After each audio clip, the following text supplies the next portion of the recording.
Hello friends, আজকে চলে এসেছি চিকেন টিক্কা মশালার এই রেসিপিটা নিয়ে। এটা খেতে দারুণ হয়, তাই ভাবলাম আপনাদের সাথে শেয়ার করি।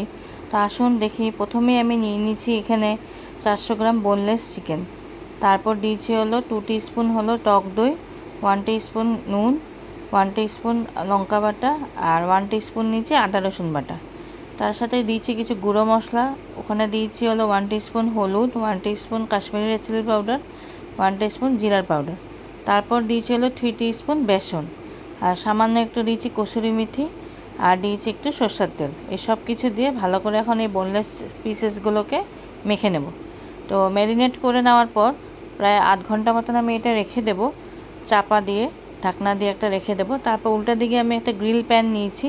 30 মিনিটস হয়ে যাওয়ার পর সামান্য একটু বাটার ব্রাশ করে এই বোনলেস পিসেসগুলোকে আমি এখানে গ্রিল করতে দিয়েছি।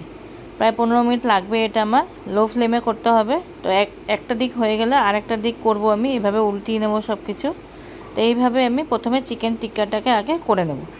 যখন দু সাইডেই হয়ে যাবে তারপর আমি একটা বাটির মধ্যে একটু চারকোল দিয়ে সামান্য একটু বাটার দিয়ে আমি একটা সুন্দর টিক্কার ফ্লেভার এনে নেব।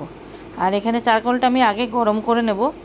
তো এইভাবে আমি প্রথমে চিকেন টিক্কাটা আগে করে নিয়েছি। তারপর তেলের মধ্যে চপ করে রাখা একটা বড় পেঁয়াজ দিয়েছি। তারপর দিয়েছি হলো আদা রসুন আর কাঁচা লঙ্কা পেস্ট, এগুলো সব 2 টিস্পুন করে দিয়েছি আমি। দিয়ে ভালো করে এই মশলাটাকে কিছুক্ষণ ভেজে নেব।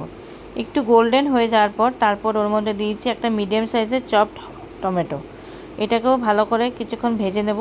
তারপর দিয়েছি হলো 1/2 টিস্পুন নুন, 1/2 টিস্পুন হলুদের গুঁড়ো, আর দিয়েছি হলো 1/2 টিস্পুন জিরার গুঁড়ো। এসব কিছু দিয়ে আবারও ভালো করে ভেজে নিলাম। তারপর কালারের জন্য দিয়েছি কাশ্মীরি রেড চিলি পাউডার। ওগুলো সব কিছু দিয়ে ভালো করে এখন মশলাটাকে কিছুক্ষণ ভেজে নেব। প্রায় 5 মিনিট আপনি ঢাকনা দিয়ে রেখেছিলাম। 5 মিনিট পর উঠিয়ে দেখলাম মশলাগুলো সব সুন্দরভাবে কষানো হয়ে গেছে। তারপর ওর মধ্যে দিয়েছি একটু কসুরি মেথি। ওগুলো দেওয়ার পর তারপর আবারও চিকেন টিক্কা যেটা আমি বানিয়ে রেখেছিলাম সেটা ওর মধ্যে দিয়ে দিলাম। দিয়ে কিছুক্ষণ মশলাটার সাথে ভাজার পর তারপর সামান্য একটু জল দিয়ে চিকেন টিক্কা মশলাটা আজকে আমি রেডি করে নেব। তো একটু ফুটিয়ে নেব, প্রায় 2 মিনিট মতন আমি গ্রেভিটাকে ফুটিয়ে নেব। এটা একটা ঝোলটা একটু গায়ে মাখা হবে, বেশি ঝোল হবে না। নামানোর আগে আমি একটু ক্রিম আর ধনেপাতা দিয়ে গার্নিশ করে দিয়েছি। তো এখন আমি একটা সার্ভ করে নিয়েছি। তো যদি আপনাদের আমার এই রেসিপিটা ভালো লেগে থাকে অবশ্যই একটা লাইক করবেন, আর সাবস্ক্রাইব করতে অবশ্যই ভুলবেন না যারা নতুন আছো। আজকের জন্য টাটা।